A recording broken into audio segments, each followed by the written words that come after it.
예, 오늘 저희가 데살로니가전서 6번째 시간입니다. 그래서 오늘은 주로 3장 내용이긴 한데 이제 3장을 한 절 한 절 보는 저희가 지금 뭐 주석처럼 공부하는 건 아니거든요. 그래서 강해를 하는 겁니다. 그래서 3장에서 말씀하고 있는 이제 가장 큰 핵심적인 내용을 가지고 살펴보려고 합니다. 예, 근데 오늘은 이제 데살로니가전서 3장에 있는 내용이지만 이제 실제적으로는 성경의 다른 책들을 좀 찾아보면서 좀 성경 공부를 하려고 하는데요. 오늘은 저희가 오늘 생각해 보려고 하는 주제는 이제 고난에 대한 것이에요. 그래서 고난의 목적이 무엇인지에 대해서 좀 간략하게 살펴보도록 하겠습니다. 한마디로 말하면 그리스도인이 왜 고난 당하냐에 대해서 성경은 나름대로 답변을 주고 있어요. 그래서 그리스도인이 고난 당하는 이유에 대해서 저희가 살펴보도록 하겠습니다. 잠깐 기도하고 시작하겠습니다. 하나님 아버지, 오늘 저희들 주님의 말씀을 통해서 그리스도인들이 왜 고난을 당하는지 살펴보려고 합니다. 지금 저희들 중에 고난 중에 있는 분이 있다면 하나님의 말씀을 통해서 또 위로를 얻게 되기를 원합니다. 주님께서 마치는 시간까지 함께해 주시기 원합니다. 예수님의 이름으로 기도드렸습니다. 아멘. 예, 그래서 오늘 데살로니가 전서를 통해서 특히 3장을 통해서 믿는 사람들의 삶에 나타나는 고난에 대해서 이제 살펴보도록 하겠습니다. 믿는 사람들 중에 고난을 거의 당하지 않는 사람들도 있을 수도 있겠어요. 예외적으로. 그렇죠. 근데 이제 대부분의 사람들은 다 고난이 있습니다. 어려움, 괴로움 이런 것이 있어요. 그런 것이 없는 사람은 아마 거의 없을 겁니다. 거의. 뭐 구원받았던 구원받지 않았던 마찬가지겠죠. 이제 중요한 건 구원받은 사람들에게도 고난이 있다는 거예요. 어려움, 괴로움 이런 것들이 있다는 거죠. 이 교회사에 나오는 어떤 순교자들에 대한 이야기나 아니면 뭐 2차 대전 당시에 독일이나 러시아나 일본군에 의해서 고난받던 그리스도인들에 대한 이야기들이 있는데 굉장히 유익한 이야기들이 많이 있습니다. 이 사람들이 당한 고난은 우리의 상상을 초월하는 것들이에요. 그러니까 이들이 당한 고난과 우리가 당한 고난을 비교해보면 그 사이에는 굉장히 큰 간극이 있어요. 우리가 나중에 하늘나라에서 이 사람들을 만난다면 무슨 말을 하게 될까요? 뭐 에어컨이 고장나서 여름에 정말 고생했다 이런 얘기하면 이 사람들은 그게 뭐냐고 묻겠죠. 에어컨이 뭔지도 모르는 사람들이에요. 그렇죠. 그러니까 이들의 삶에 비하면 우리는 정말 엄청난 부를 누리면서 살고 있어요.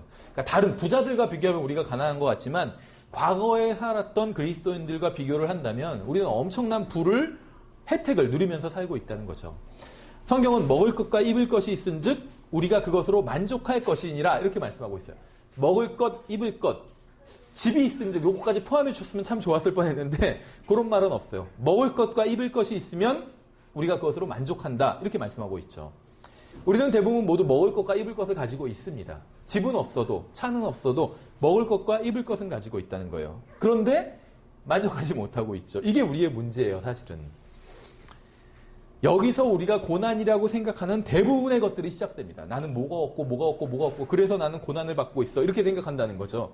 근데 성경은 먹을 것, 입을 것이 있으면 만족해야 된다 이렇게 말씀하고 있는데 우리는 어떤 문명의 혜택을 누리면서 살아가죠. 여러 가지 편리한 것들을 누리면서 살아갑니다. 그리고 이러한 것들이 우리의 시간을 아껴준다고 생각해요.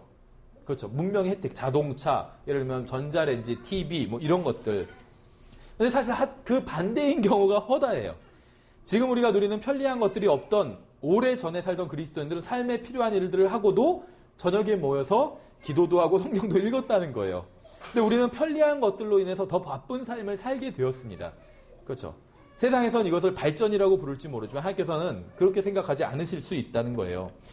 우리가 좀 더 편리하도록 살게 해주는 물건들이 잘못되었다는 얘기는 아닙니다. 다만 그러한 것들이 정말 우리가 시간을 낭비하는 것을 막아주고 있는지 한 번쯤 생각해 봐야 된다는 거예요. 특히 우리가 편리한 생활을 위해서 필요한 물품을 구매하지 못하는 것을 고난이라고 생각해서는 절대로 안 된다는 겁니다.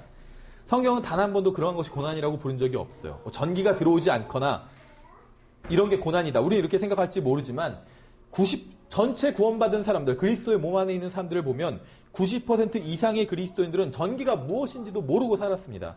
우리가 고난에 대해 바르게 이해하기 위해서는 먼저 성경에서 말씀하시는 고난이 무엇인지 한번 생각해 봐야 된다는 겁니다. 성경이 고난에 대해서 말씀하실 때는 예수 그리스도로 인해서 고문을 당하거나 투옥되거나 매를 맞거나 재산을 몰수당하거나 마을에서 쫓겨나거나 돌에 맞거나 죽임을 당하는 것 이런 걸 성경에서 고난이라고 부르고 있어요. 예수 그리스도를 믿는다고 고백했다는 이유로 이러한 일을 당할 때 성경은 그 사람이 고난당한다. 이렇게 표현하고 있다는 거죠. 성경이 말씀하시는 고난은 뭐 가족이나 친구로부터 어떤 미움이나 핀잔을 듣는다. 이런 게 아닙니다. 배반당해서 죽음에 이르도록 넘겨지는 것. 이것을 고난이라고 불러요, 성경은. 성경이 말씀하시는 고난은 여러분이 하나님께 순종하기 위해서 무엇인가를 하기 때문에 사탄이 여러분의 가족이나 사랑하는 사람을 빼앗아 가는 것을 고난이라고 부른다는 거죠. 길을 가다가 뭐 발목을 삐었다든지 오늘 컨디션이 좀 안 좋다든지 아니면 직장에서 일 처리를 잘 못한다고 잔소리를 들었다든지 이런 건 고난이 아니라는 겁니다. 성경에서 말씀하시는 고난은 이 세상을 살다 보면 누구나 당하는 인생의 어려움이 아니에요. 편리하게 살기 위해서 필요한 게 없는 것. 이게 고난도 아니라는 겁니다. 전도지를 나눠주다가 비웃음을 당한 것. 이건 핍박받은 게 아닙니다. 예수 그리스도를 믿는다는 이유로 죽임을 당하거나 고문을 당하는 게 핍박받는 거예요. 성경에서 핍박이라는 단어를 찾아보면 다 그 정도 일을 핍박이라고 부르지 전도지를 나눠주다가 뭐 욕을 내가 먹었다. 뭐 당신이나 믿으세요. 예를 들면 누가 그랬다. 그거는 핍박이 아니라는 거죠. 예전에 어떤 공산국가에서 공산당이 주일 오전에 교회에 와서 목사의 머리를 잘라서 성도 중 한 사람이 들고 있게 한 일이 있었대요. 이게 핍박이에요. 이게 핍박. 이게 고난이고 뭐 예수쟁이라고 놀림받는 거 이건 핍박이 아닙니다. 먼저 데살로니가전서 한번 1장을 보겠습니다. 데살로니가전서 1장 한번 데살로니가전서 1장부터 3장까지 고난에 대한 말씀들을 한번 쭉 그냥 읽어볼게요. 데살로니가전서 1장 6절을 보시면 또 너희는 많은 고난 속에서 성령님의 기쁨과 더불어 말씀을 받아 우리와 주를 따르는 자가 되었으니 2장 한번 볼게요. 2장 2절에 너희가 아는 바와 같이 우리가 전에 빌립보에서 고난을 당하고 또 치욕을 당한 뒤에도 많은 싸움을 싸우며 빌립보 간수가 구원받았죠. 그러니까 투옥되었어요. 이런 게 고난이에요. 복음을 전한다는 이유로 투옥되는 것. 이런 게 고난이죠. 고난을 당하고 또 치욕을 당한 뒤에도 많은 싸움을 싸우며 하나님의 복음을 너에게 말하려고 우리 하나님 안에서 담대하였노라. 14절 보시면 형제들아 너희는 그리스도 예수님 안에서 유대에 있는 하나님의 교회들을 따르는 자들이 되었나니 그들이 유대인들로부터 고난을 받은 것 같이 너희도 너희 지방 사람들로부터 비슷한 것들로 고난을 받았느니라. 3장 보시면 3장 3절에 아무도 이런 고난들로 인해 흔들리지 아니하게 하려 함이라. 우리가 이런 고난들을 받도록 정해준 줄을 너희 자신이 아느니라. 7절에 그러므로 형제들아 우리가 우리의 모든 고난과 곤경 가운데서 너희의 믿음으로 말미암아 너희로 인해 위로를 받았노라. 우리는 앞에 이제 1장에서 데살로니가 교회 성도들이 본이 되는 성도들이라고 배웠죠. 훌륭한 성도들이다. 또 2장에서는 이 교회에서 행해졌던 사역도 본이 되는 이상적인 사역이라고 살펴봤습니다. 그러니까 데살로니가 교회는 훌륭한 교회였어요. 그 교회가 하던 사역도 훌륭한 사역이었고 그 교회의 성도들도 본이 되는 정말 훌륭한 성도들이었습니다. 그런데 뭐가 문제냐면 오늘날 수많은 어떤 거짓 설교자들이 나타나서 예수님을 잘 믿으면 이 세상에서 잘 되고 병에 걸리지도 않고 아무런 문제가 없을 것이고 그러면 부자가 될 거다. 이런 주장을 한다는 거죠. 뭐 몇 박자 축복을 받고 막 이런. 그러니까 신앙의 척도가 이 세상에서의 번영인 것처럼 이렇게 가르치는 사람들이 있다는 거예요. 하지만 데살로니가 교회의 성도들을 보면 그러한 주장 모두 거짓임을 쉽게 알 수 있어요. 훌륭한 교회였지만 우리가 방금 살펴본 구절들처럼 1장부터 3장만 훑어봤잖아요. 많은 고난을 당하고 있었습니다. 많은 어려움과 박해가 있었다는 거예요. 훌륭한 교회였는데도 불구하고. 데살로니가 교회 성도들은 본이 되는 이상적인 그리스도인이었지만 이 세상에서 많은 고난을 당했습니다. 성경은 참으로 그리스도 예수님 안에서 하나님의 뜻대로 살고자 하는 모든 자는 핍박을 받을 터이나 이렇게 말씀하고 있어요. 하나님의 뜻대로 살고자 하는 사람은 핍박을 받을 거라고 말씀하고 있는 거죠. 저는 지금까지 핍박받은 적이 없는 것 같아요. 저의 믿음으로 해서 누군가에게 미움을 받고 잔소리를 들은 적은 있지만 핍박을 받은 적은 없다는 거죠. 여러분 중에 핍박을 받은 적이 있는 분이 있는지 모르겠어요. 여러분이 바르게 살고 하나님의 뜻대로 살고자 하면 핍박을 받을 것이다. 이렇게 말씀하고 있죠. 오늘 우리는 성경을 통해서 이제 고난의 정의와 목적, 특히 목적에 대해서 살펴보려고 합니다. 큰 흰 왕자 전이 아니라 후가 되어서야 비로소 슬픔, 질병, 고통, 고난, 눈물 이런 게 사라지게 돼요. 그러니까 성경에는 하나님께서 믿는 사람들의 눈물을 씻어주신다 이런 표현이 나오죠. 근데 그게 큰 흰 왕자 후라는 거예요. 그럼 이제 순서를 말씀드리면 지금 어느 때든지 우리가 이제 나중에 종말론에 대해서도 공부를 하려고 하는데 어느 때든지 예수님께서 이 세상에 오실 수가 있어요. 예수님께서 오시는 건 두 가지라고 성경 말씀하고 있는데 하나는 공중재림이고 하나는 지상재림이에요. 근데 공중재림을 다른 말로 하면 휴거입니다.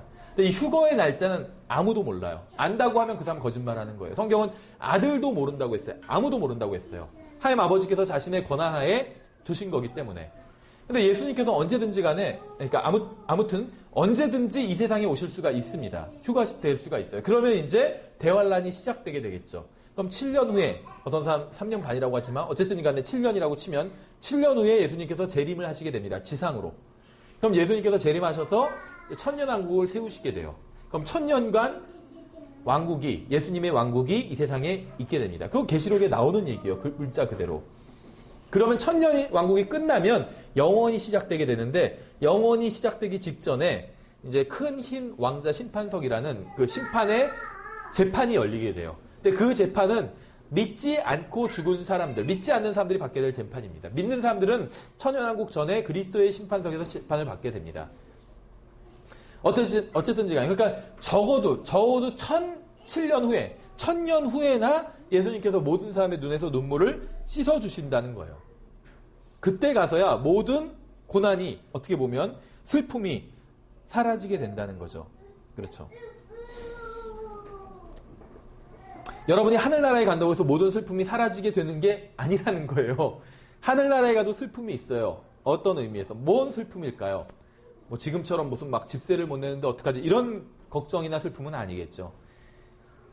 구원받지 못한 가족을 생각하면 슬픔이 있겠죠. 구원받지 못한 사람들을 생각하면. 그렇죠. 근데 이제 나중에 큰인 왕자 심판석이 지나고 나면 그때는 이제 눈물을 씻어주시고 아마도 이제 성경에 다른 근거는 있지만 새 마음을 주실 거예요. 그래서 이제 이전의 마음이 다 새롭게 됐기 때문에 더 이상 이제 슬퍼하지 않는 마음이 될 겁니다. 근데 이제 그때 전까지는 여전히 슬픔이 있게 된다는 겁니다. 욥기 5장에서는 이렇게 말씀하고 있어요. 7절에서 불티가 위로 날아가는 것 같이 사람은 고생하려고 태어났느니라. 불티가 위로 올라가, 불이 그러니까 위로 불탄다. 이거는 어떤 자연적인 법칙이죠. 하나님께서 정해놓으신 법칙이에요. 불은 위로 타지 아래로 타는 불은 없어요. 그렇죠. 그러니까 무슨 말이냐면 불이 위로 타는, 너무나도 자연스러운 그런 일이라는 것처럼 사람은 고생하려고 태어나는 게 자연스러운 일이다. 지금 이러한 얘기를 하고 있는 겁니다. 욥기 14장도 마찬가지예요. 여자에게서 태어난 사람은 날수가 적고 괴로움으로 가득하며, 여자에게서 태어나지 않은 사람은 없죠. 남자도 있고 여자도 있지만 다 여자에게서 태어났어요. 그러면 날수가 적고 괴로움으로 가득하대요. 이게 인생이래요. 그러니까 모든 사람은 여자에서 태어나요. 여러분의 인생은 길지 않습니다. 날수가 적다고 그랬죠. 근데 그 길지 않은 인생이 괴로움으로 가득하대요. 한 가지 문제가 해결되면 다른 문제가 온다는 거예요. 한 가지 괴로움이 지나면 다른 괴로움이 온다는 겁니다. 한 가지 어려움이 지나면 다른 어려움이 온다는 거예요. 저는 과거에도 어려움이 있었고 지금도 어려움이 있어요. 근데 과거의 어려움이 지금까지 이어지는 건 아니에요. 과거의 어려움이, 갖고 있던 어려움이 어느 순간 해소가 되더라고요. 그런데 다른 어려움이 오더라고요. 그렇죠. 성경에서 지금 그 얘기를 하고 있는 것이죠. 하나님께서는 여러분의 인생이 그렇게 될 것이라고 미리 얘기해 주셨어요. 그래서 어려움이 와도 놀라지 마세요. 모든 사람의 인생엔 어려움이 계속 있을 거라고 하나님께서 미리 얘기하셨다는 겁니다. 오히려 어려움이 없으면 이상하게 여겨야 돼요. 뭔가 이상하다, 뭔가 불안한데? 이상하게 여기셔야 돼요. 이 어려움이 있는 게 당연하다는 거죠. 성경 미리 그렇게 얘기하고 있다는 겁니다. 어떤 사람은 이제 제가 인용한 성경이 지금 다 구약 성경 아니냐, 그러니까 신약의 그리스도인들에게 해당되지 않는다, 이렇게 얘기하시는 분이 있을지도 모르겠는데, 요한복음 16장에서는 이렇게 말씀하셨습니다. 요한복음 16장 33절에서 요한복음 15장, 16장, 17장이 예수님께서 말하자면 이제 제자들에게 고별 설교를 하시는 부분이에요. 그래서 마지막 메시지를 전하시고 이제 십자가로 향하시는 그런 장면이라고 보시면 됩니다. 그래서 중요한 이야기가 굉장히 많이 있는데, 요한복음 16장 33절에서 예수님께서 이렇게 말씀하셨어요. 너희에게 이 일들을 말한 것은 너희가 내 안에서 평안을 누리게 하려 함이니라.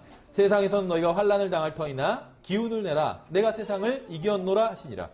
예수님께서는 자신의 제자들에게 그들이 세상에서 환난을 당하게 될 것이라고 말씀하셨어요. 제자들에게. 주님께서는 제자들에게 평안을 주시겠다고 약속하셨습니다. 평안을 주시고 환난을 가져가시겠다고 하신 게 아니라 환난은 그대로 두고 너희 환난 당할 거다. 하지만 그 환난을 견뎌낼 수 있게 하기 위해서 평안을 주겠다. 나의 평안을 주겠다. 이렇게 말씀하셨다는 거죠. 그러니까 여러분에게는 환난도 있을 것이고, 어려움, 대환난은 아니지만 환난도 있을 것이고 평안도 있을 겁니다. 그래야지 살 수가 있겠죠. 환난만 있으면 살 수 없어요. 환난이 있지만 평안도 있을 거예요. 그렇죠. 그래서 믿음으로 환난 가운데서도 평안을 누리느냐 그렇지 않느냐는 각자의 몫이라는 거예요. 요한복음 15장에서도 이렇게 말씀하셨어요. 18절에 세상이 너희를 미워하면 그것이 너희를 미워하기 전에 나를 미워한 줄 너희가 아느니라. 너희가 세상에 속하였으면 세상이 자기 것을 사랑하였으리라. 그러나 너희가 세상에 속하지 아니하고 도리어 내가 세상에서 너희를 택하였으므로 세상이 너희를 미워하느니라. 내가 너희에게 한 말 즉 종이 자기 주인보다 크지 못하니라 한 말을 기억하라. 그들이 나를 핍박하였으면 너희도 핍박할 것이요 내 말을 지켰으면 너희 말도 지키리라. 그러나 그들이 내 이름으로 인하여 이 모든 일을 너희에게 행하리니 이는 그들이 나를 보내신 그분을 알지 못하기 때문이라. 예수님처럼 되고 싶다고 하는 사람들이 있죠. 예수님처럼 살고 싶다고 하는 사람들이 있습니다. 만약 여러분이 예수님처럼 살면 세상은 여러분을 미워할 겁니다. 여러분에 대해 거짓말하고 괴롭히고 배반할 거예요. 그 거짓으로 고소할 겁니다. 여러분을. 여러분은 진정 예수님처럼 되고 싶으신가요? 예수님처럼 살고 싶으신가요? 여러분 누구의 사랑을 받고 싶은가요? 하나님의 사랑을 받고 싶으세요? 아니면 이 세상의 사랑을 받고 싶으세요? 만약 여러분이 모든 길에서 예수 그리스도를 따르면 세상은 여러분을 사랑하지 않고 미워할 겁니다. 요한복음 17장에는 이렇게 되어 있어요. 14절에 내가 아버지의 말씀을 그들에게 주매 세상이 그들을 미워하였사오니 이는 내가 세상에 속하지 아니한 것 같이 그들도 세상에 속하지 아니하였기 때문이니이다. 예수님께서는 자신을 믿는 자들에게 하나님의 말씀을 주셨습니다. 그렇죠? 여러분 하나님 말씀을 가지고 계신가요? 여러분 만약에 하나님 말씀 가지고 계시다면 그건 예수님께서 주신 거예요. 하나님의 말씀을 가지고 있으면 세상이 미워한다고 얘기하고 있어요. 이게 문제죠. 세상은 교회에 다닌 사람 미워하지 않습니다. 세상 구원받은 사람도 미워하지 않아요. 위협이 되지 않기 때문에 누가 구원받았다는 이유 자체로 세상한테 위협이 전혀 안 되거든요. 세상은 죽어서 하늘나라에 가는 사람을 미워하지도 않아요. 세상은 하나님의 말씀을 가지고 있는 사람을 미워합니다. 세상은 하나님의 말씀을 미워하기 때문에. 그러니까 세상이 미워하는 건 하나님의 말씀이에요. 근데 내가 그 말씀을 갖고 있으면 나를 미워하는 거예요. 내가 그 말씀을 가지고 있기 때문에. 그 말씀을 주신 하나님도 미워하고 그 말씀도 미워하고 그 말씀을 믿는 사람들도 미워하는 거예요. 세상은. 만일 여러분이 세상과 타협한다면 세상은 여러분을 미워하지 않을 겁니다. 여러분이 하나님의 말씀을 읽지 않고 믿지 않고 그 말씀대로 살지 않는다면 세상은 여러분 미워하지 않을 거예요. 교회에 다닌다는 이유만으로 싫어하는 게 아니거든요. 하나님 말씀대로 살려고 하면 싫어한다는 거예요. 여러분이 하나님의 말씀대로 살고 성경이 하라는 것을 하면서 살려고 하면 세상은 성경과 그것을 주신 하나님을 미워하는 것처럼 여러분도 미워하기 시작할 거란 겁니다. 고난에는 두 종류가 있어요. 그러니까 어려움, 괴로움엔 두 가지 종류가 있습니다. 베드로전서 2장엔 이렇게 되어 있어요. 20절에 너희가 너희 잘못으로 인하여 매를 맞고 참으면 그것이 무슨 영광이냐. 그러나 너희가 잘 행하고도 그것으로 인해 고난을 당하면 끈기 있게 그것을 견디면 이것은 하나님께서 받으실 만한 것이니라. 첫째 고난은 잘못 행하다 받는 고난입니다. 만약 여러분이 잘못된 일을 하다가 고난을 받으면 그건 주님을 위해 받는 게 아니에요. 그러니까 투옥되는 건 고난을 받는 거죠. 예수님을 위해서 예수님을 증언하다가 투옥되면 그건 주님을 위해서 고난받는 거겠죠. 근데 다른 사람 예를 들면 물건을 훔치다가 걸려서 투옥되면 그거는 이제 잘못 행하다가 고난을 받는 것이다. 이런 얘기를 하는 겁니다. 이건 그리스도인이 받는 고난이 아닌 거죠. 근데 이제 19절, 20절을 읽었는데 제가 바로 앞에 있는 절을 보면 이렇게 되어 있어요. 사람이 부당한 일을 당하고도 하나님을 의식함으로 고통을 견디면 이것은 감사한 일이나. 정말 영적으로 성장한 사람의 표시가 여러 가지가 있는데 그 중에 하나는 무엇이냐면 억울한 일을 당했지만 억울해하지 않아요. 그냥 하나님만을 바라봐요. 어쨌든 간에 하나님께서 모든 것을 나중에 정리해 주실 것이고 그리스도의 심판석에서 내가 잘못한 것이 없고 잘한 것이 있다면 오히려 날 상을 주실 것이다. 전혀 억울해하지 않아요. 부당한 일을 당하고도 하나님을 의식해서 고통을 견디면 이것은 감사할 일이에요. 그렇죠. 여러분이 하나님 앞에서 하나님의 말씀과 양심에 따라 바른 일을 했는데 그것으로 인해서 고난을 받는다면 그건 하나님의 뜻대로 받는 고난이고 성경이 말씀하시는 그리스도인의 고난이고 그걸 견뎌내면 보상해 주신다는 겁니다. 베드로전서 4장에 보면 이렇게 되어 있어요. 12절에 베드로전서 4장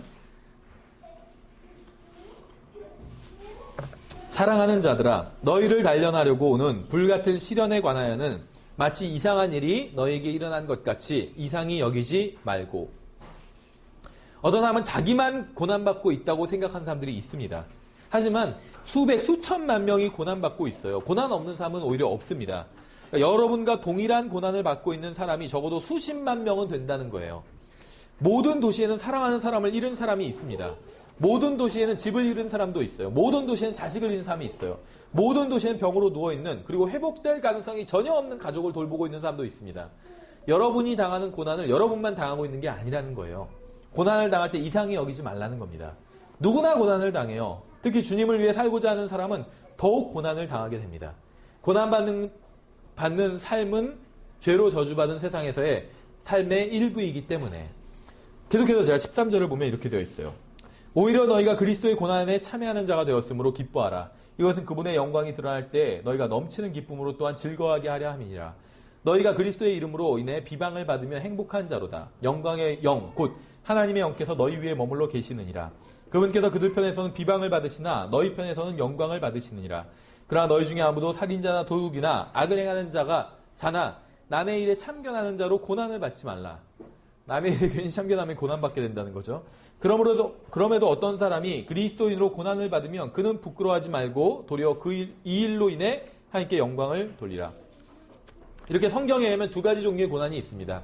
여러분이 잘못된 일을 해서 고난을 당하면 아무런 상급이 없어요. 하지만 여러분이 그리스도인으로서 바른 일을 하다가 하나님 말씀대로 살다가 고난을 받으면 하나님께서 보상해 주실 거라는 것이죠. 마태복음 5장에 이렇게 되어 있어요. 의로 인해 핍박받는 자들은 복이 있나니 하늘의 왕국이 그들의 것이기 때문이라. 나로 인해 사람들이 너희를 욕하고 핍박하며 너희를 대적하여 거짓으로 온갖 종류의 악한 것을 말할 때 너희에게 복이 있나니 기뻐하고 크게 즐거워하라. 하늘에서 너희의 보상이 크니라. 그들이 너희 전에 있던 대언자들을 이같이 핍박하였느니라. 만약에 여러분들이 성경대로 살다가 고난에 처하게 되었다면 기뻐하라는 거예요. 왜냐하면 하나님께서 보상해 주실 것이기 때문에. 예수님께서는 여러분이 바른 일을 하다가 고난을 받게 되면 기뻐하라고 하셨어요. 하늘에서 보상을 받게 될 거기 때문에. 여러분이 그리스도인답게 행동하고 살기 때문에 직장을 잃게 된다면, 여러분은 그리스도인으로서 정직한 삶을 살기 때문에 다른 사람들로부터 미움을 받게 된다면 기뻐하라는 거예요. 왜냐하면 주님께서 축복해 주실 것이기 때문에. 주님께서는 반드시 보상을 해 주실 겁니다. 수많은 사람들이 주님의 이름으로 고난을 당했습니다. 고문과 추방과 재산 몰수, 죽임을 당했어요. 교회사 보면 나오고, 특히 폭수의 순교사라는 책을 보시면 아주 자세하게 디테일하게 나와 있어요. 정말 우리가 상상하는 것 이상의 고난을 당한 그리스도인들이 나와요. 만일 영원한 생명과 영원한 형벌과 하늘나라 지옥이 없다면 무엇으로 이런 사람들의 행동을 설명할 수 있을까요? 영원한 생명이 또 영원한 저주가 없다면 무엇으로 이 사람들의 행동을 설명할 수 있을까요? 하나님께서 언젠가 모든 것을 정리해 주실 겁니다. 여러분이 의로 인해 고난당하는 일에는 모두 보상을 주실 겁니다. 여러분의 생명은 이 세상에서의 삶으로 끝나는 게 아닙니다. 따라서 여러분 낙심할 필요가 없다는 거예요. 이 세상에서 좀 예수님을 제대로 믿어보려고 하다가 어려운 일을 당했다면 낙심할 필요가 없다는 겁니다. 이제는 하나님께서 그리스도인들에게 고난을 허락하시는 이유에 대해서, 목적에 대해서 7가지를 간략하게 좀 살펴보도록 하겠습니다. 7가지 중에 6가지는 고린도후서와 베드로 전서에 다 나와 있어요. 그래서 여러분 만약에 내가 고난당하고 있다 이렇게 생각하신다면 이 두 책을 반드시 한번 잘 읽어보셔야 됩니다. 사람들은 불행한 일이 생기면 하나님을 원망해요. 어쩌면 그렇게 하는 게 이제 자연스러운 일일 수도 있습니다. 인간의 타락한 본성은 항상 하나님을 탓하기 때문에. 하나님께서는 시계나 어떤 달력이 아닌 영혼을 보시는 분이에요. 만일 우리도 하나님처럼 영혼을 바라볼 수 있다면 이 세상에서 일어나는 모든 일들이 결국 아무것도 아니라는 사실을 알게 된다는 겁니다. 그러니까 아무것도 중요하지 않다 이런 얘기는 아니고, 중요하긴 중요하지만 딱 유통기간이 70년, 80년짜리 일이라는 거예요. 근데 우리는 영원한 생명을 가지고 있다는 거죠. 예수 그리스도를 믿고 구원받은 우리도 영원한 생명을 가지고 있어요. 하나님만 영원한 생명을 가지고 계신 것이 아니라 우리도 영원한 생명을 가지고 있어요. 따라서 우리도 하나님처럼 영혼을 바라볼 수 있어야 됩니다. 영혼을 바라보고 살아야 된다는 거예요. 그럼 좀 손해를 당해도 그냥 그게 그렇게 큰 일은 아니다 이렇게 넘어갈 수 있다는 거죠. 영혼에 비교하면 그건 그렇게 중요한 일이 아니기 때문에. 그러니까 그리스도의 심판석에서 정말 문제가 되고 중요한 일이 중요한 일이에요. 거기서 그렇게 중요한 일이 아니면 그거 갖고 너무 열낼 게 없다는 거예요. 그렇죠. 그걸 생각하면 많은 문제가 사라지게 된다는 겁니다. 여러분은 영원한 존재입니다. 여러분은 영원히 사는 하나님의 영원한 창조물이에요. 여러분이 1년간 고난받았다 해도 오래 고난받은 것은 아닐 수 있다는 거예요. 10년, 100년간 고난받았다 해도 오래 고난받은 게 아닐 수 있다는 겁니다. 왜냐하면 여러분은 영원한 존재이기 때문에. 영원에 비하면 10년이나 100년은 한 점과 같기 때문에. 이 세상에는 수십억의 사람들이 살고 있어요. 그중에 여러분을 걱정해주고 도와줄 수 있는 사람이 몇이나 될까요? 여러분이 정말 도움이 필요할 때 연락할 수 있는 사람이 몇 명이나 될까요? 100명 될까요? 10명 될까요? 안 될 것 같아요. 그렇죠. 여러분을 진심으로 걱정해주고 도와주려고 하는 사람은 아마 채 몇 명이 되지 않을 거예요. 여러분이 엄청난 고난과 어려움을 겪고 있을 때 마귀는 여러분의 마음속에 어떤 생각을 주는지 아세요? 하나님을 원망하는 생각을 줘요. 왜 하나님은 내가 그래도 예수님 안 믿는 사람보다는 낫지 않나? 예수님 믿는데 나는 왜 나한테 이렇게 어려움을 주나? 하나님을 원망하게 그런 생각이 들 때 그거는 마귀가 준 생각이에요.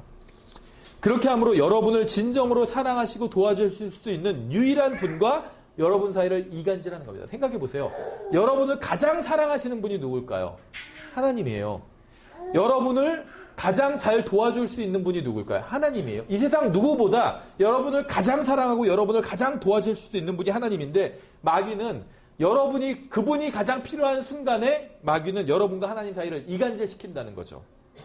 그래서 마귀는 속이는 자인 겁니다. 여러분이 구원받았다면 하나님은 언제나 여러분과 함께 계세요. 그렇게 하시겠다고 약속하셨고 그 약속을 단 한 번도 어긴 적이 없으십니다. 근데 마귀는 여러분이 하나님께 화를 내게 만들어요. 마치 모든 불행이 하나님 때문에 온 것처럼 속입니다. 우리에게는 우리의 모든 어려움을 몸소 체험하신 대제사장이 계십니다. 그분은 우리가 겪는 모든 어려움을 겪으셨기 때문에 우리를 어떻게 위로하고 도와줘야 되는지 잘 알고 계세요. 그런데 마귀는 우리가 그분을 가장 필요로 할 때 그분과 우리 사이를 이간질하려고 한다는 거죠. 하나님께서는 여러분에게 꼭 필요한 것만 주셨습니다. 유익한 것만 주셨어요. 여러분이 그분을 신뢰한다면 모든 어려움과 고난을 통과해낼 수 있을 거예요. 여러분이 주님을 신뢰하면 모든 고난이 사라진다는 게 아니라 그걸 통과해낼 수 있게 된다는 겁니다. 고난당할 때 하나님을 원망하지 마세요. 그때가 하나님과 가장 친밀하게 교제를 나눠야 할 때이기 때문에. 그럼 왜 하나님께서는 우리 특히 예수님을 믿는 사람들에게 왜 고난을 주셨는지 이제 거기에 대해서 한번 7가지 이유를 간략하게 한번 살펴보도록 하겠습니다. 첫째는 고난당함으로 인해서 고난당하는 다른 사람들을 도울 수 있게 하기 위해서 고난을 주신다는 거예요. 모든 사람은 고생하려고 태어났어요. 고난이 없는 사람은 아무도 없다는 겁니다. 괴로움이 없는 사람이 이 세상에 존재하지 않아요. 우리가 상대하는 사람 중에 고난이 없는 사람 아무도 없습니다. 따라서 그러한 사람들을 돕기 위해서는 우리에게도 고난이 필요하다는 거예요. 고린도후서 1장에 이렇게 되어 있습니다. 고린도후서 1장에 2절부터 하나님 우리 아버지와 주 예수 그리스도로부터 은혜와 평강이 너에게 있기를 원하노라.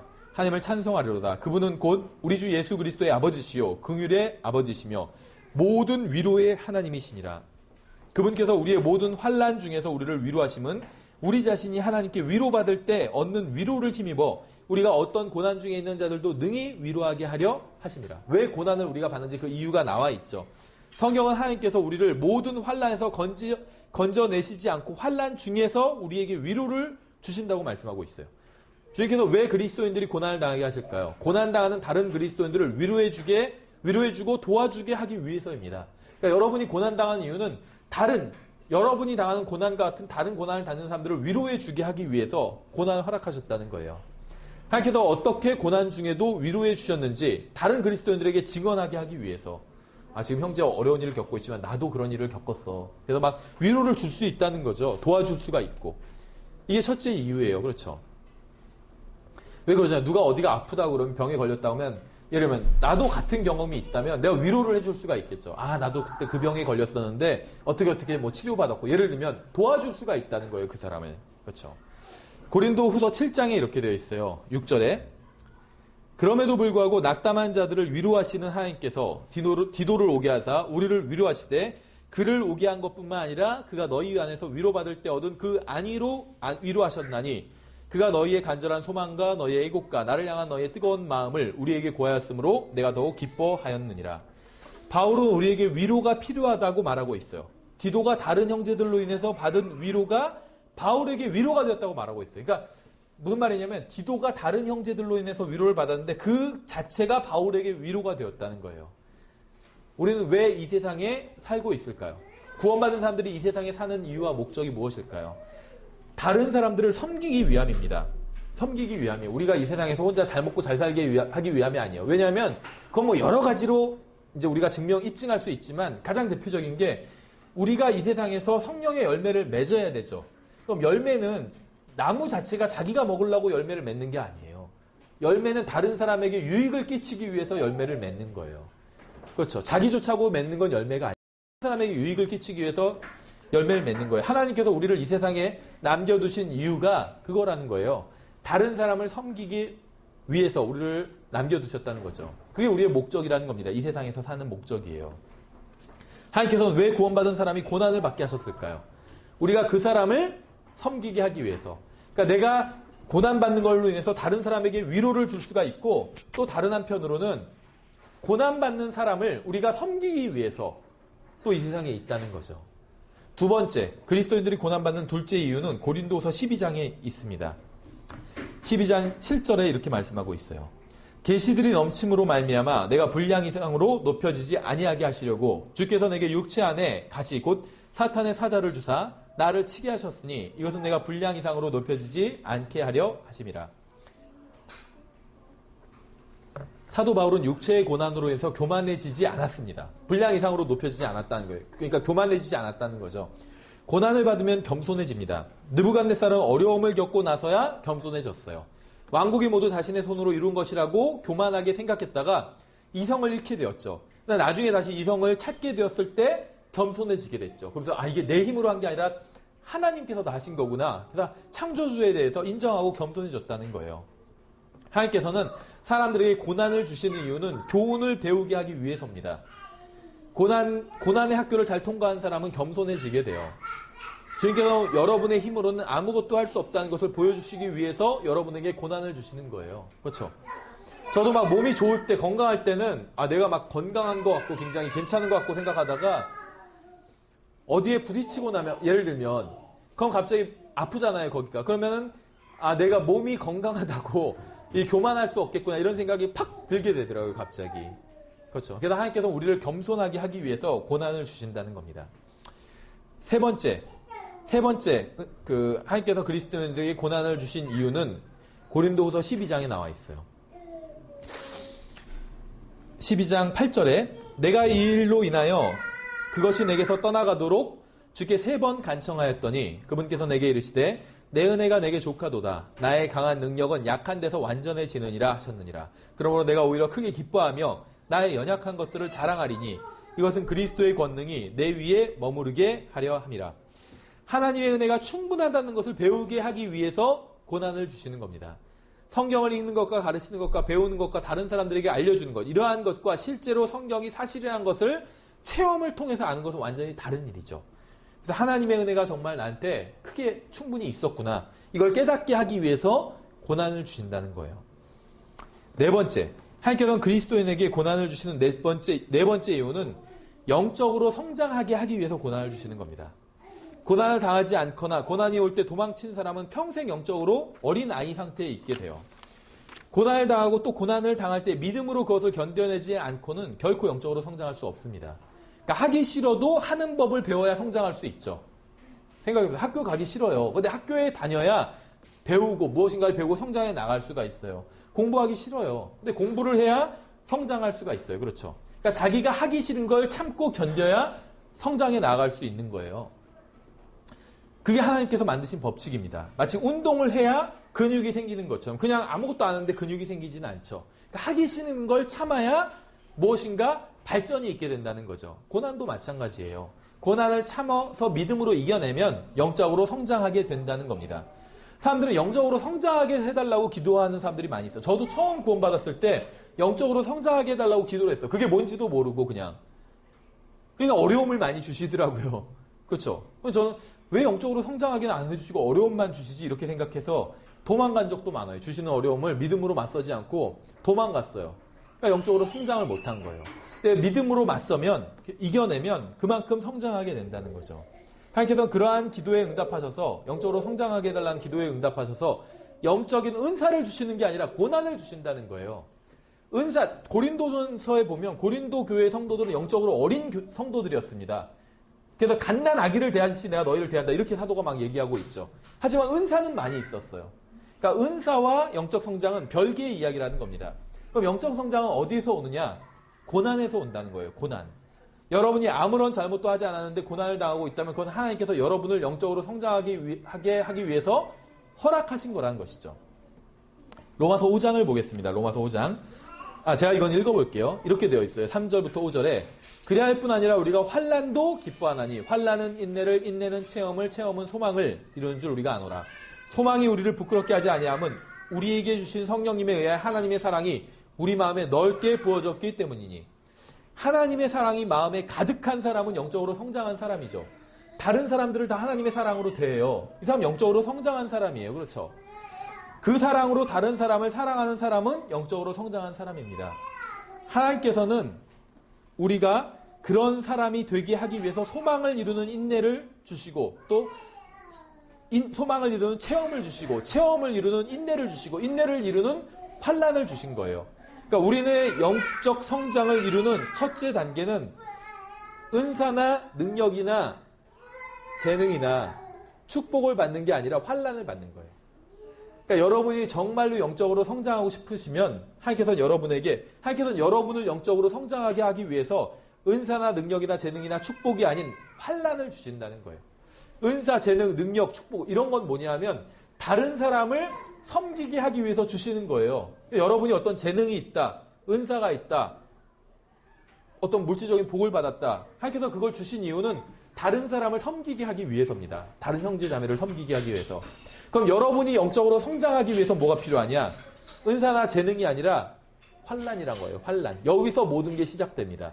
그래서 결국은 하나님의 사랑이 넓게 마음에 부어지는 하나님의 사랑으로 충만한 데까지 가게 된다는 거죠. 하나님께서는 왜 감독이나 집사 같은 영적 인도자들에게 반드시 아내와 아이가 있어야 한다고 말씀하셨는지 아세요? 성경에 보면 집사의 자격, 감독의 자격이 나오는데 반드시 아내가 뭐 여러 가지 조건이 있지만 반드시 아내와 아이가 있어야 된다 이렇게 말씀하고 있어요. 왜 그런지 아세요? 저는 뭐 아직 그런 정도는 아니지만 아직 지금 이제 시작한 거겠죠. 아내와 아이로 인해서 모든 문제와 고난이 시작되기 때문이에요. 뭐 자매님 마찬가지일 거예요. 남편과 아이로 인해서 모든 문제가 시작되겠죠. 그러니까 가족으로 인해서 모든 문제와 어려움이 시작됩니다. 그렇죠. 가지 많은 나무가 뭐 바람 잘 날 없다고 많으면 많은 대로. 그럼 적으면은 어려움이 없냐? 적으면 적은 대로 또 어려움이 있어요. 고민이 있고. 그러한 어려움을 경험하고 견뎌내지 못한 사람은 영적 지도자가 될 수 없다는 거예요. 그렇죠. 아내로 인해서 속도 막 썩어보고 자녀로 인해서 속도 썩어보고 그래야 영적 지도자가 될 수 있다는 겁니다. 이건 너무 당연한 것 같아요. 저는 이제 아직 이 부분에 있어서 시작에 불과하지만 너무 당연한 것 같아요. 그래서 자녀를 막 키우신 분들, 이제 성인으로 성장시킨 분들, 또 여러 자녀를 키우는 분들 보면 존경스럽더라고요. 하나 키우는 것도 힘든데 정말 여러 명 저는 어떻게 키울까? 그렇죠. 그러면 그 키우는 가운데 얼마나 인내와 이런 게 필요하겠어요. 영적으로 성장하게 돼요. 정말. 그렇죠. 보통 세상에서 이제 그걸 뭐 철이 든다 이렇게 표현하죠. 영적으로 성장하게 된다는 겁니다. 슬픔, 책임감, 고난, 문제들, 실망 이러한 것들을 겪어보지 않으면 영적으로 성장할 수 없습니다. 그래서 이러한 것이 우리가 그리스도를 닮아가도록 만들어주기 때문에 여러분이 아이들로 인해서 느끼는 기쁨이나 절망감과 어려움을 하나님께서는 여러분을 보시면서 아마 하루에 수십 번도 더 느끼실 거예요. 그리스도인이 고난받는 다섯 번째 이유는 베드로전서 3장에 있어요. 14절에 제가 읽어보면 그러나 너희가 의로 인해 고난을 당하면 행복한 자니 그들이 두렵게 하는 것을 무서워하지 말고 불안해하지도 말며.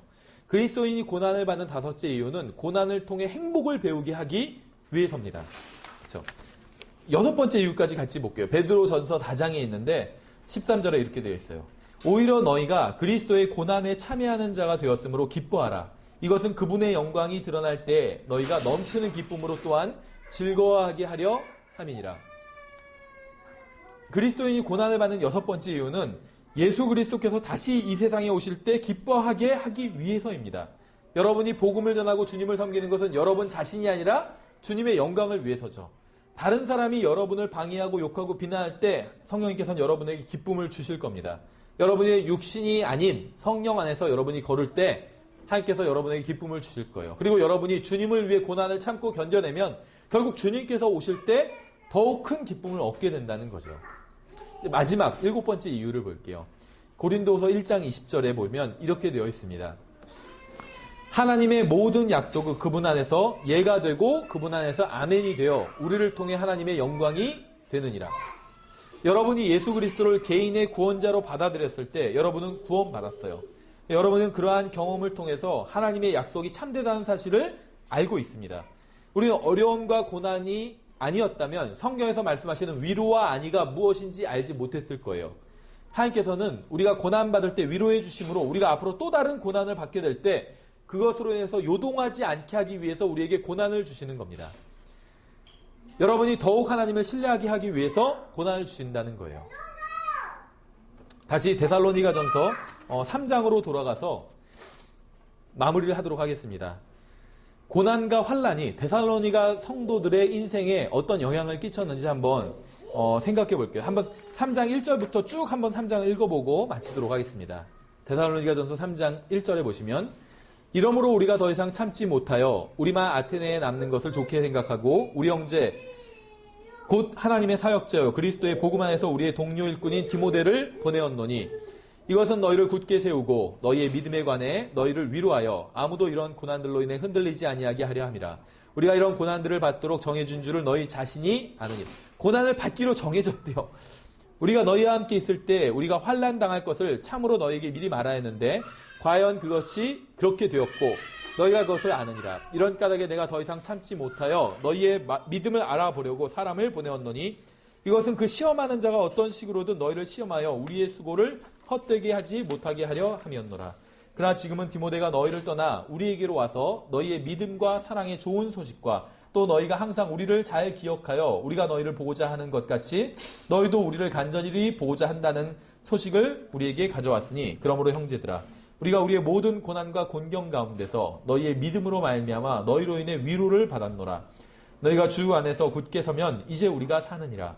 우리가 우리 하나님 앞에서 너희로 인하여 누리는 모든 기쁨으로 인해 또 너희로 인해 능히 어떠한 감사로 다시 하나님께 보답하리요. 우리가 밤낮으로 넘치도록 기도함은 너희의 얼굴을 보고 너희의 믿음에서 부족한 것을 완전하게 하려 함이라. 이제 하나님 그분 곧 우리 아버지와 우리 주 예수 그리스도께서 우리의 길을 인도하사 너희에게 이르게 하시기를 원하며 또 주께서 우리가 너희에게 행하는 것 같이 너희가 서로에게와 모든 사람에게 사랑을 많이 베풀고 넘치도록 베풀게 하시기를 원하노니 이것은 그분께서 우리 주 예수 그리스도께서 자신의 모든 성도들과 함께 오실 때 하나님 곧 우리 아버지 앞에서 너희의 마음을 거룩함 속에서 흠잡을 것이 없게 굳건히 세우시게 하려 함이라. 고난의 목적이 잘 정리되어 있죠. 예수님께서 오실 때 우리가 굳건히 서게 하기 위해서 이런 고난과 어려움을 주셨다는 겁니다. 이런 것이 없으면 우리가 영적으로 방만해지기 때문에 우리는 고난을 받도록 정해졌습니다. 구원받고 다시 태어난 사람들이 고난을 받는 근본적인 이유가 있어요. 주님께서 우리에게 고난을 허락하신 이유는 소망을 가지고 예수 그리스도의 다시 오심을 기다리게 하기 위해서입니다. 이상한 것 같지만 사실이에요. 현실적으로. 우리가 고난이 없다면 이 세상에서 잘 먹고 잘 산다면 예수님의 다시 오심을 기다릴까요? 예수 그리스도의 다시 오심을 깨어서 기다리게 하기 위해서 고난을 주셨다는 거예요. 그래서 예수 그리스도의 다시 오심을 기다리면서 우리가 사는 성도들이 되었으면 합니다. 다음 시간에 계속해서 이제 4장을 살펴보도록 하겠습니다.